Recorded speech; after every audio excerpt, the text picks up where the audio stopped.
Hello friends, இதில் பார்த்தனால மாமியை கணவன் பார்க்குறீங்களா?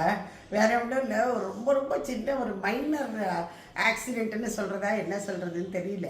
இந்த நெத்தியில் எண்ணெய் வாரி அடிச்சு விடுத்தோம். எல்லாருக்கும் சீடை தான் வெடிக்கும்பா. எனக்கு நோம்புக்கு முன்னாடியே இது ஆகிடுது.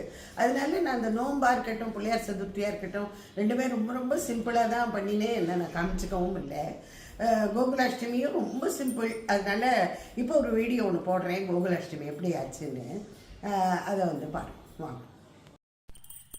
இது கோகுலாஷ்டமிக்கு முன்னாடி ப்ரெப் ஒர்க்கு. ஏதோ சுமாராக கோலம் போட்டிருக்கேன், கிருஷ்ணர் பாதம் போட்டிருக்கேன். வாசல்லேருந்து இது உள்ள வரைக்கும் போட்டுன்னு வருவேன். இந்த தடவை என்னால் முடியல, அதனால் பலகாலை போட்டு சாமிங்கிட்ட வச்சுட்டேன். அவ்வளோதான். வாசலில் போட்டிருக்கேன் இன்னொரு பலகாலில். இந்த இடமே அவ்வளோ ரம்யமாக இன்றைக்கி தெரிஞ்சது. நம்ம துளசியாலையும் பூக்களாலையும் அர்ச்சனை பண்ணும்போது இந்த கிருஷ்ணர் மாத்திரம் எத்தனை பார்த்தாலும் போக மாட்டேங்கிறது. இது நவநீத கிருஷ்ணர் ஒன்று ராதையுடன் இருக்கிற கிருஷ்ணர், இன்னொன்று உடுப்பிக்கு போயிருந்தபோது வாங்கினோம் கிருஷ்ணர். இந்த நவநீத கிருஷ்ணர்கிட்ட இந்த ஊஞ்சல் பக்கத்தில் இருக்கிறது மத்து வச்சுருக்கேன். உடுப்பிக்கு போனால் மத்து வாங்கணும்னு சொல்லுவாள், அதனால் அது மத்து வாங்கினேன்.